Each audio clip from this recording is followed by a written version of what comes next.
నమస్కారం దేవుళ్ళు. నేను మీ మురళీకృష్ణ. ఎన్ నానే గ్రేట్ దేవస్థానం దర్శనం మన ఛానల్ పేరు. మనం ఇప్పుడు ఉన్నది పెనుకొండ.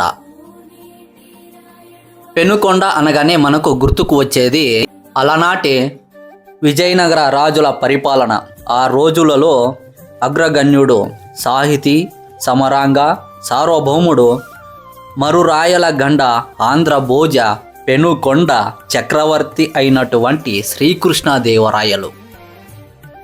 పెనుకొండ ఘన చరిత్ర, ఘనకీర్తి కలిగినటువంటి మన పెనుకొండ గురించి మనం తెలుసుకుందాం రండి.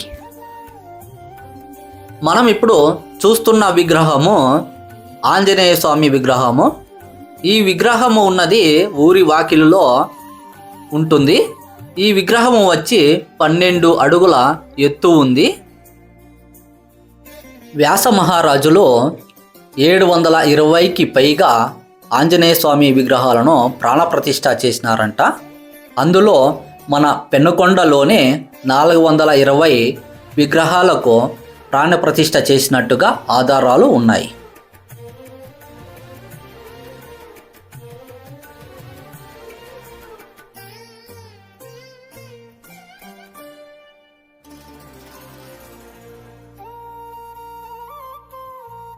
పెనుకొండను మొట్టమొదటిగా గణాధీశ్వరులు అనే మహారాజులు స్థాపించినారని తెలుస్తుంది. అందువలనే పెనుకొండకు గణాది అనే పేరు వచ్చిందని చెబుతారు. కాలక్రమేణా ఆ పేరు కాస్త గణగిరిగా, పెనుకొండగా పేరు రూపాంతరం చెందింది.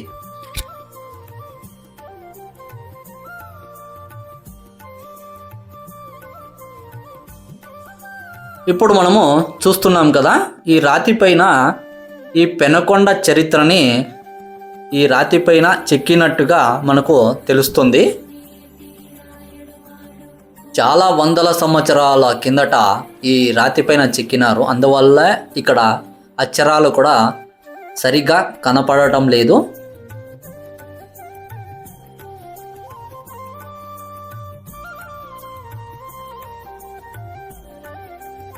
ఇప్పుడు మనం చూస్తున్నటువంటి ఈ కోటని గణగిరి కోటగా పిలుస్తారు. మనం ఈ కోట గుమ్మం నుండి లోపలికి వెళ్ళామంటే మనకు అద్భుతమైన దేవస్థానాలు ఈ దారిలో మనకు కనపడతాయి. ఈ పెనుకొండ కోటలో చాలా అద్భుతమైన పురాతనమైన దేవస్థానాలని మనం దర్శనం చేసుకోవచ్చు. చూడండి, ఎక్కడ చూసినా పురాతనమైన కట్టడాలు ఉన్నాయి.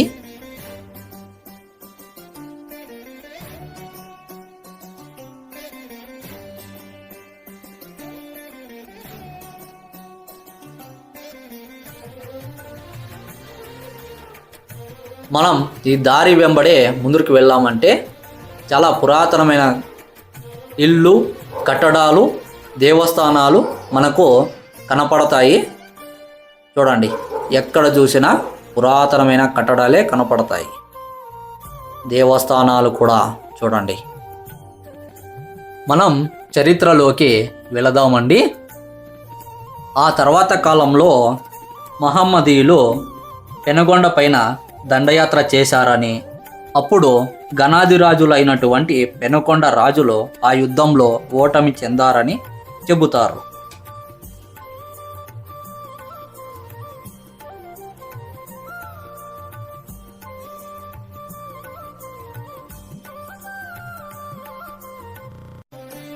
ఆ తర్వాత కాలంలో హరిహర బుక్కరాయలు పెనుకొండని పరిపాలించినట్టుగా చెబుతారు.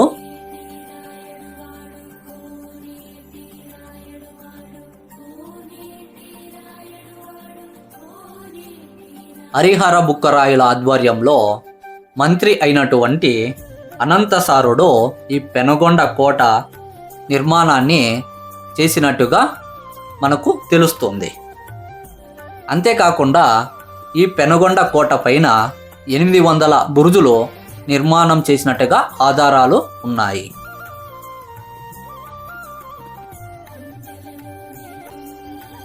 ఈ పెనుకొండలో దేవస్థానాలను కూడా శ్రీకృష్ణదేవరాయల కాలంలో నిర్మించినట్టుగా చెబుతారు. ఈ పెనుకొండలో మరో చరిత్ర కూడా ఉంది.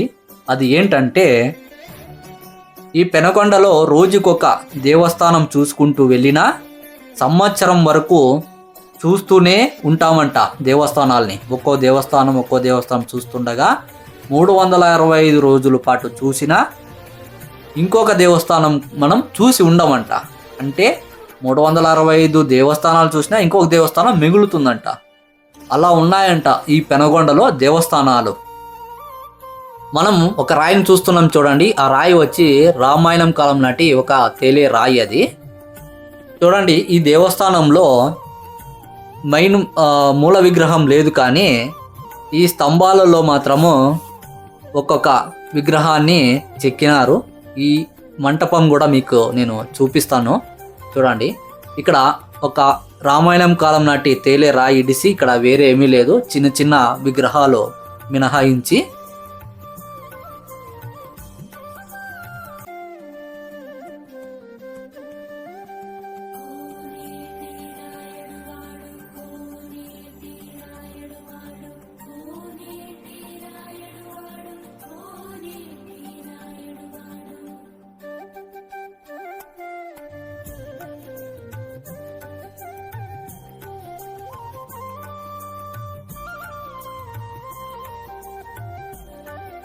ఇక్కడ స్తంభాలలో చిన్న చిన్న శిల్పాలను మనము చూడవచ్చు.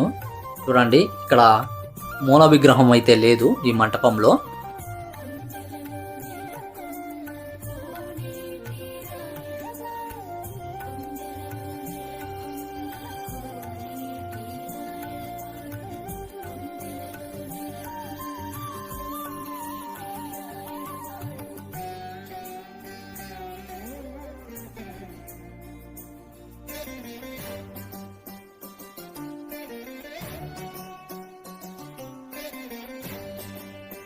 ఇంకా ముందుకి వీడియోని తీసుకువెళతాను. ఈ పెనుగొండ చరిత్రని ఇంకో వీడియోలో నేను చేస్తాను.